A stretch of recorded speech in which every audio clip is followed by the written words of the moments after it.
Okay, so today we're going to be diving into a pretty unsettling case.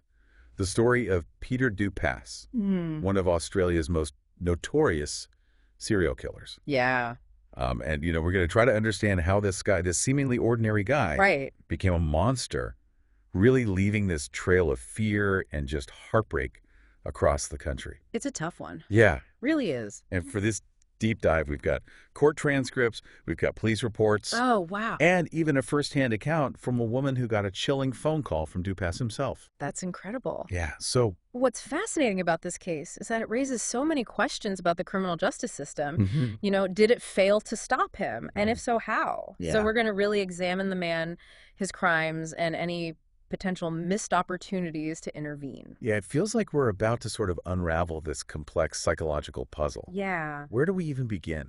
Well, let's start at the very beginning. Okay. Dupass's first violent act was when he was just 15 years old. A brutal attack on his neighbor. That's incredibly young to exhibit such violent behavior. Yeah, it's very young. What triggered this attack? Well, the sources don't point to any specific event, Oh, wow. which is maybe even more disturbing. Right. Dupass asked his neighbor for a knife, claiming he needed it for peeling of potatoes. Hmm. Then, completely unprovoked, he attacked her, slashing her hands, her face, and her neck. It's hard to fathom that kind of brutality, It is. especially from someone so young. Yeah. I mean, were there any attempts to understand his actions at that time?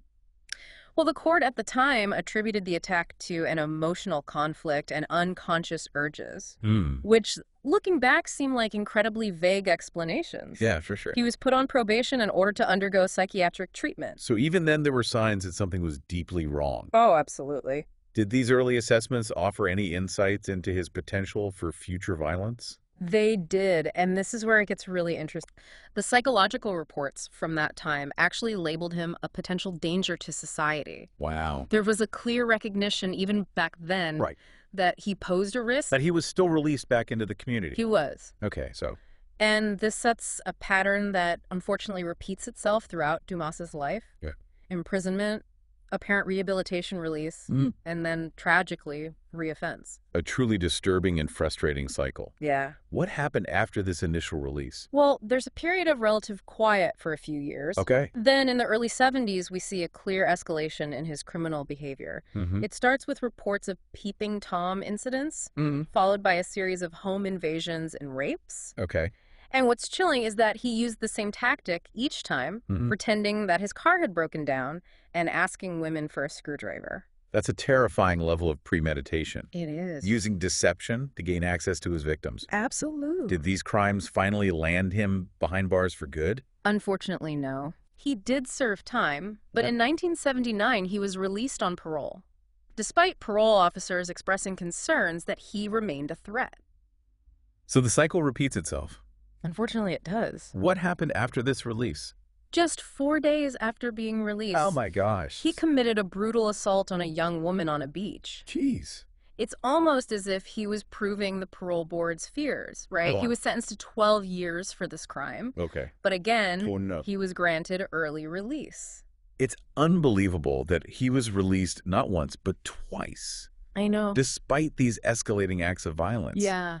Did anyone try to break this cycle? There were voices of concern. Okay. Police and prosecutors expressed serious doubts about his rehabilitation Mm-hmm. and his potential for reoffending. Right. However, the system at the time seemed to have limited options for keeping him incarcerated, despite the obvious risk. So despite the warning signs and the clear danger he posed, Yeah. he was free to walk the streets once more. It's a chilling thought. It is. What happened next? Well, the sources point to a period of relative calm following his release in 1992. Okay. He married a mental health nurse he met in prison and seemed to settle into a seemingly normal life. Right. However, this facade didn't last. Oh. In 1994, he attempted to attack a woman at a lake. Wow. Thankfully, she managed to escape. It's like a horror film where the monster just keeps coming back. I know. Was his wife aware of this darker side of him? Well, his wife, Grace, actually described him as having two sides. Okay. One, she said, was kind and gentle, but the other she chillingly referred to as pure evil. Wow. It's almost as if she recognized that beneath the surface, Right. the potential for violence still simmered. So even someone close to him sensed the darkness. Absolutely. Was this attempted attack enough to finally keep him behind bars? It did land him back in prison. Okay. However, Here we go again. and this is a recurring theme in Dupass's story, Right. he was yet again released early. And tragically, it's during the years following this release Right. that his crimes escalate to a truly horrifying level. Okay. The murders begin. This is where the case takes an even darker turn. Yeah.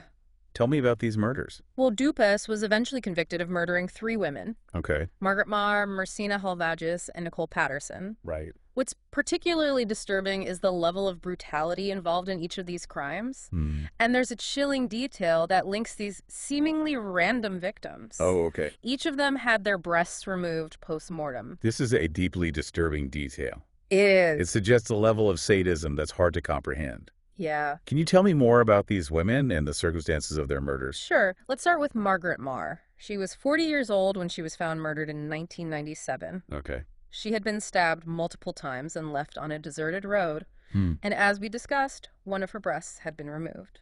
It's heartbreaking to think about what she must have gone through. Were there any leads in her case initially? Initially, the investigation was hampered by a lack of strong leads. Right. However, there were witnesses who reported seeing a white utility van in the area around the time of the murder. Right. This detail would later become crucial in linking Dupass to the crime. So the details of the crime itself, particularly the mutilation, were already raising red flags. Yeah. Tell me about Marcina Halvagis.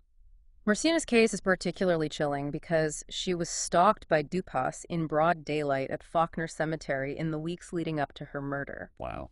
There were multiple reports of a man matching Dupass's description acting suspiciously in the cemetery. Right. But tragically, these warnings weren't acted upon in time. This raises the question of whether this tragedy could have been prevented if those initial reports had been taken more seriously. It's a question that has haunted investigators and Marcina's family for years. Yeah. Some witnesses dismissed his behavior as harmless, Right. while others were simply too afraid to come forward. It really underscores the need for greater awareness of stalking behaviors and the importance of reporting anything suspicious. It's a stark reminder that even in seemingly safe public spaces, danger can lurk. Yeah. Makes you think twice about dismissing seemingly odd behavior. Absolutely. Let's move on to Nicole Patterson. What happened in her case? Nicole Patterson, a 28-year-old psychotherapist, was murdered in her own home. Wow. Dupass, in a cunning and calculated move, posed as a client seeking therapy to gain access to her. This is a disturbing escalation in his modus operandi. It is. He's no longer relying on chance encounters or targeting women in public spaces. Right. He's actively planning and manipulating his way into their lives. Exactly. And after killing Nicole, he once again removed one of her breasts. Jeez. This signature act became a chilling calling card, Right. linking him to the murders. It's like he's leaving a gruesome signature, almost daring the authorities to catch him. Yeah, it's very possible. Did this pattern help lead to his capture? It did. As the investigations progressed, police began to suspect a connection between the 3 murders. Right. The brutality, the victim profiles, and the signature act all pointed to the same perpetrator. It's both fascinating and horrifying how forensic evidence can be used to connect seemingly unrelated crimes. It is. But even with Dupass behind bars, a sense of unease lingers, doesn't it? Oh, yeah. There's the question of whether the full extent of his crimes will ever be known. You're right. Even with his convictions, there are still unanswered questions and potential victims whose cases remain unsolved. Right. One case that stands out is the murder of Kathleen Downs, a 95-year-old woman killed in a nursing home. A nursing home. Yes. That seems like a departure from his previous victims. It does, yet there are eerie similarities. Okay. Her throat was slit, and there's evidence suggesting a break-in, indicating a level of premeditation often seen in Dupass's crimes. Is there any hard evidence linking him to this crime? There are tantalizing clues, but nothing concrete. Phone records place calls from Dupass's residence to the nursing home, Okay. including one on the morning of her murder. Wow. However, the most chilling piece of evidence comes from a conversation Dupass had with another inmate, Andrew Frazier. Okay.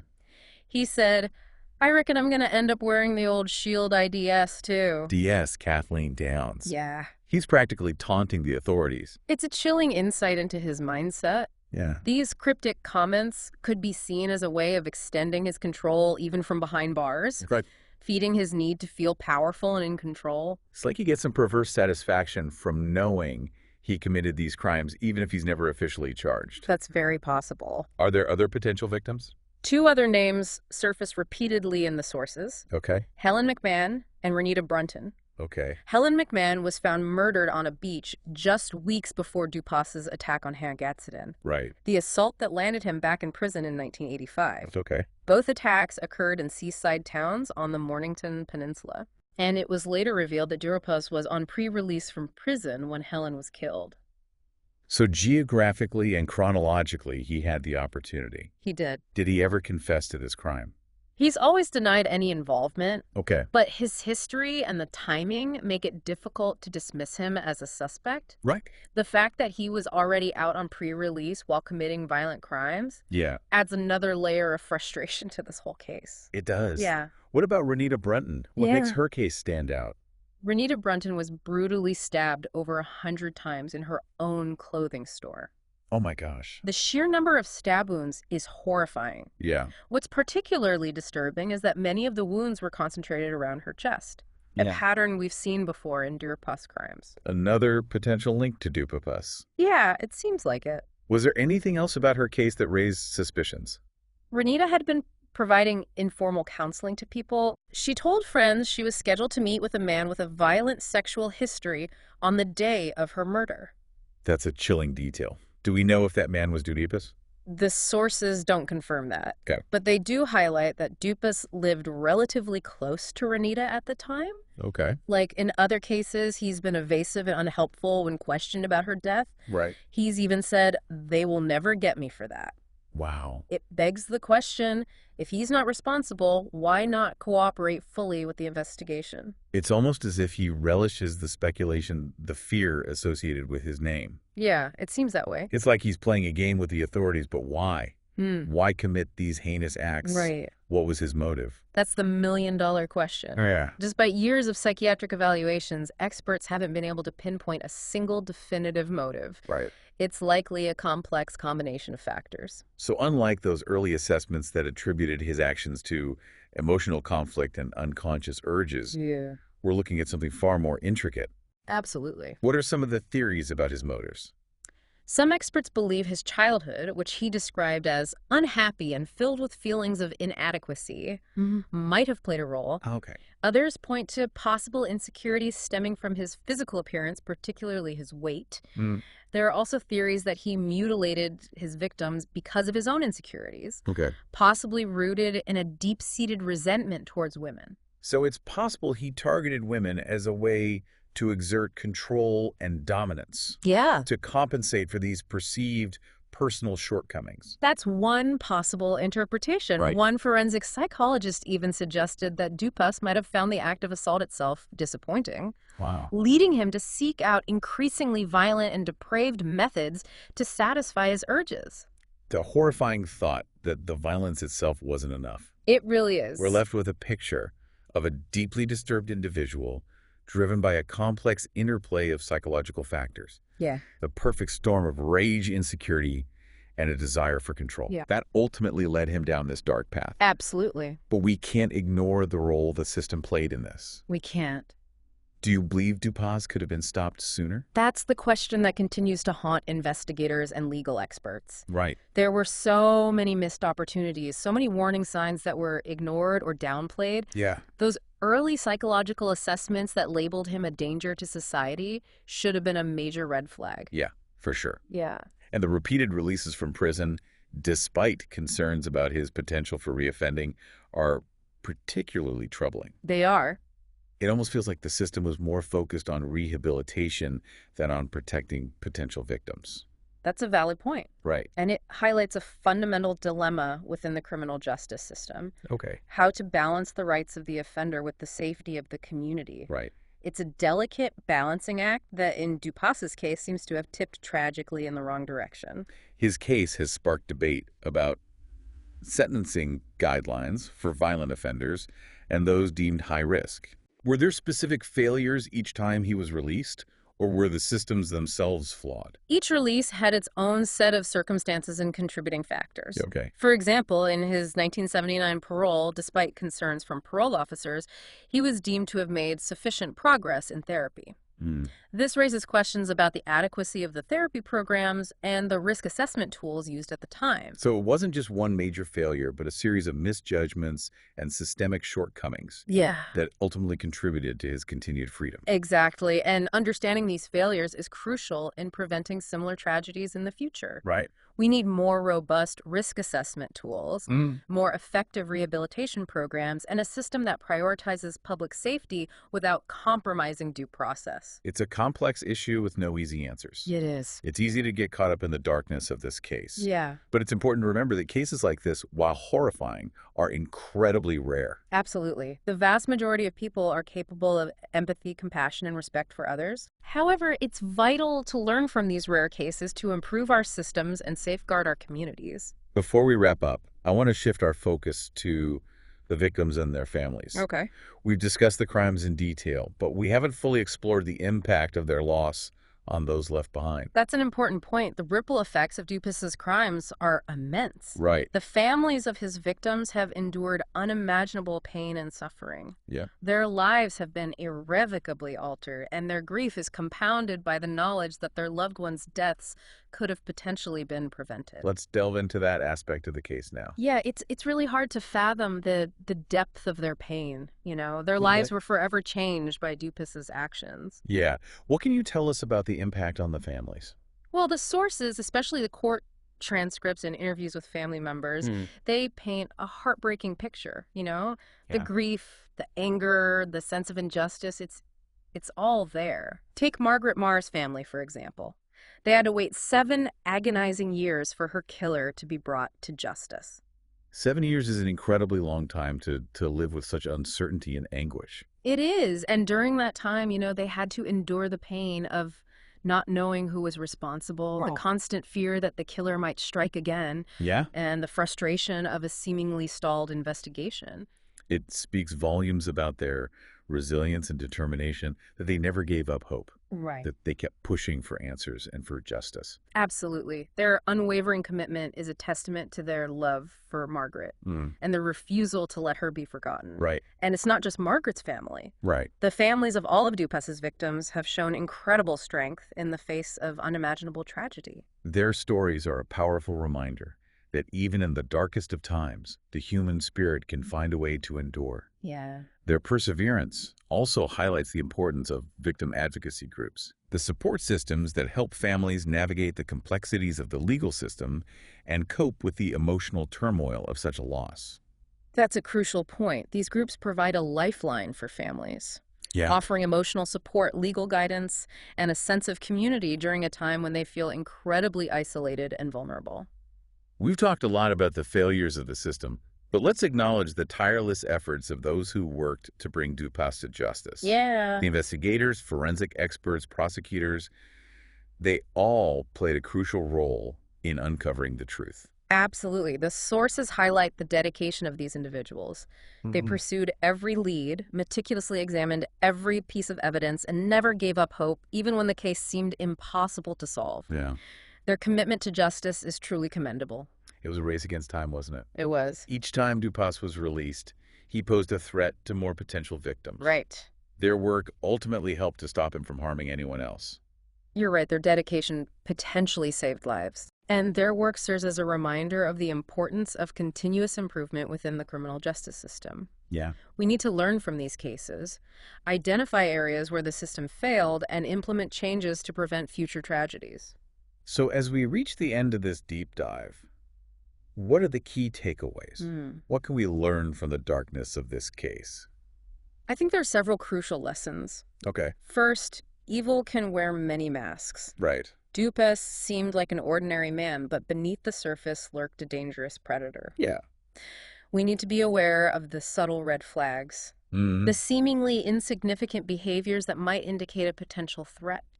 And we can't be afraid to speak up if we see something that seems wrong, even if it's just a gut feeling. Yeah, I agree with that. It's better to be cautious than to dismiss something that could have serious consequences. Exactly. Early intervention is key. Right. We also need to address the systemic failures that allow Dupass to slip through the cracks repeatedly. We need better risk assessment tools, more effective rehabilitation programs, and a system that prioritizes public safety without compromising the rights of the accused. It's a delicate balance, but one we must strive to achieve. Right. We owe it to the victims and their families to learn from these tragedies and work towards a safer society. I couldn't agree more. And while Dupass's story is one of immense darkness and suffering, Yeah. it also reveals the resilience of the human spirit. Hmm. The families of the victims, the dedicated investigators, and the advocates for change, they all offer a glimmer of hope. It's a reminder that even in the face of unimaginable evil, we can choose hope.